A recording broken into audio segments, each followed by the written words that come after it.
माफ़ नहीं करेगी, ये हो ही नहीं सकता। नहीं, अब नहीं भाई, अब नहीं मैं उसे माफ़ कर सकती। इंसान सारी दुनिया से लड़ लेगा, कोई मसला नहीं है, हर एक के जवाब दे लेता है, हर एक के साथ सामने खड़ा हो जाता है। लेकिन जब औलाद सामने खड़ी हो जाती है, इंसान बेबस हो जाता है, इंसान के पल्ले कुछ नहीं रहता उस वक्त। सज़ा क्या होनी चाहिए? सख्त से सख्त हो। क्या? इतना मुझे नहीं पता, फांसी लग जाए, बस इससे कम ना हो। अस्सलाम वालेकुम नाज़रीन, आपका मेज़बान साइम राजपूत और आप देख रहे हैं WM न्यूज़। नाज़रीन कराम, इस फ्रेम में एक माँ और एक बाप नज़र आ रहे हैं, लेकिन अपने ही बेटे, सिर्फ बेटे की नज़र जो है वो जायदाद पर है। इनके बाद ये सब कुछ बच्चों का ही तो है, लेकिन बेटे ने ये घर ना नाम करने पर वालिद साहब पर भी तशद्दुद किया, वालदा पर भी तशद्दुद किया, लेकिन ये बेबसी का आलम यह है कि इन्होंने आगे से कुछ तक ना किया। आइए उनसे बात करते हैं। अस्सलाम वालेकुम। वालेकुम अस्सलाम। मुझे बताएं कि बेटा कैसे ऐसा निकल आया? क्या कह सकते हैं कैसे ऐसा निकल आया। हमारी तरबियत तो बहुत अच्छी थी, शादी तक होती है तरबियत, बाकी तो ससुराल का काम होता है कि बच्चों को कैसे रखना या कैसे नहीं रखना। उनकी तरबियत देख लो कहाँ नज़र आ रही है। जितना हमें जलील उसने कर दिया। सगा बेटा, सारे पूछते हैं सगा बेटा है, सगा बेटा है, सगा ही है ये, हाफिज़ कुरान है। और देख लो इसने हमारे साथ क्या किया। और झूठ पे झूठ बोल रहा है, उसके साथ सब वो मिले हुए हैं झूठ बोलने में। क्या लगता है कि बेटे को कोई पट्टियाँ पढ़ा रहा है? क्या बेटा पहले भी ऐसी कोई हरकतें कर चुका है? पहले, अब वो शादी के बाद तो बहुत दफ़ा कर चुका है कि भाई ऐसी हरकतें, अब ये भी मुझे सब कुछ दो और बस मुझे ही दे दो, किसी और को ना दो। कहा कैसे दे दें इसको सब कुछ, जब इसको सब कुछ दे भी दिया, इसका जो बनता था इसको दे भी दिए, फिर भी ये इस तरह कर रहा है कि भी हमारे पे तशद्दुद भी किया, इतना मारा पीटा इसने कि मैं कह नहीं सकती कि इसने मेरे साथ किया क्या। क्या उसकी वाइफ ने ऐसा सब कुछ करवाया हो? जाहिर है वही है, ससुराल उसका, मामो ससुर है उसके।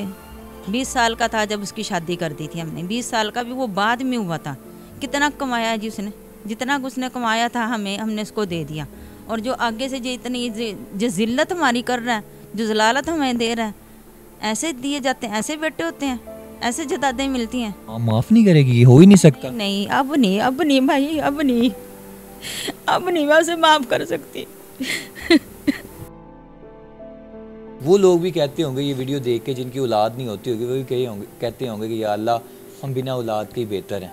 ये वालिद साहब हैं, आप देख सकते हैं फ्रेम में कि ज़ईफ़ शख्स है, वाइट दाढ़ी है, और बेचारे के बेबस आलम ये है कि जब पुलिस वाले कहते होंगे कि ਤੁਹਾਡਾ बेटा है, आपको पता है पंजाब पुलिस वाले कैसे बोलते हैं।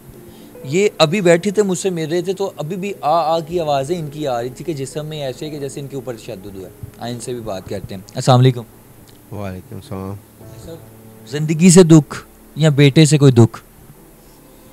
ज़िंदगी है ही दुखों का नाम, लेकिन जो सारी दुनिया अगर इंसान की दुश्मन बन जाए ना, इंसान सारी दुनिया से लड़ लेगा, कोई मसला नहीं है, हर एक के जवाब दे लेता है, हर एक के साथ सामने खड़ा हो जाता है। लेकिन जब औलाद सामने खड़ी हो जाती है, इंसान बेबस हो जाता है, इंसान के पल्ले कुछ नहीं रहता उस वक्त। तो ये भी 14 साल पहले चला गया था अपने ससुराल में, और ये क्या नाम, हमने फिर इसको आग कर दिया था। ये नाफरमान हो गया, बहुत ज़्यादा बदतमीज़ हो गया था। हमारा इससे कोई तल्लक नहीं है। ये आज हमारे इस मकान पे भी स्टे लेके बैठा है, वो दूसरा मकान है छोटा 2 मरले का, उसके ऊपर भी स्टे लेके बैठा है कि ये तो बेच देंगे, मैं ही इनके सारा काबू करता हूँ।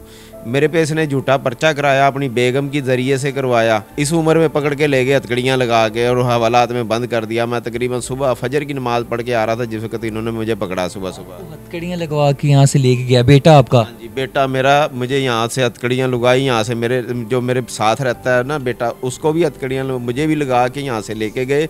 चौंकी में बिठाए रखा, चौंकी में बिठा के वहाँ हवालात में फ़िरोज़वाला में बंद करवाया इन्होंने।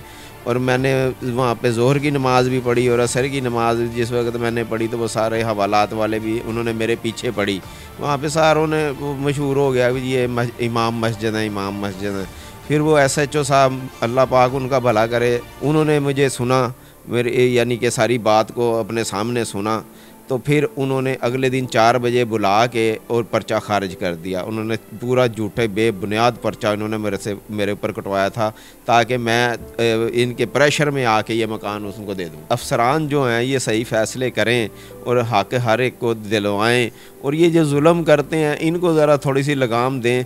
अब देखें उन्होंने इतना मारा, माँ को लहू लुहान कर दिया, सारा कुछ मेडिकल भी हुआ, FIR भी हुई, लेकिन वो बाहर फिर रहा है। आप अकेली थी घर में, किस चीज़ से मारा गया? उसको तरस भी नहीं आया? उसको तरस नहीं आ रहा था ना, तरस आता तो वो मारता ही नहीं। मेरी बेटी थी और मैं थी घर में, उसका भी बड़ा ऑपरेशन हुआ हुआ, उसकी छोटी बच्ची गोद में थी। उस वक्त उसने मुक्के लत्ते, पेट में, कमर में, सर पे, उसको भी बहुत मारा और मुझे तो बहुत ही ज़्यादा मारा। कि क्या चीज़ से मारा आपको? मुझे नहीं पता उसके हाथ में क्या था या क्या लगा मुझे, या उसने कुछ हाथ में लिया हुआ था जो इतनी, यानी वो तो क्या मैं आपको बताऊं कि जैसे बिजली नहीं थी, बिजलियां भरी हुई थी उसको तो मारने में। लास्ट पे इजाज़त चाहूँगा, सिर्फ ये पूछूंगा आप दोनों से, क्या सज़ा आपके बेटे को होनी चाहिए? ये बड़ा मुश्किल सवाल है, सज़ा क्या होनी चाहिए? सख्त से सख्त हो।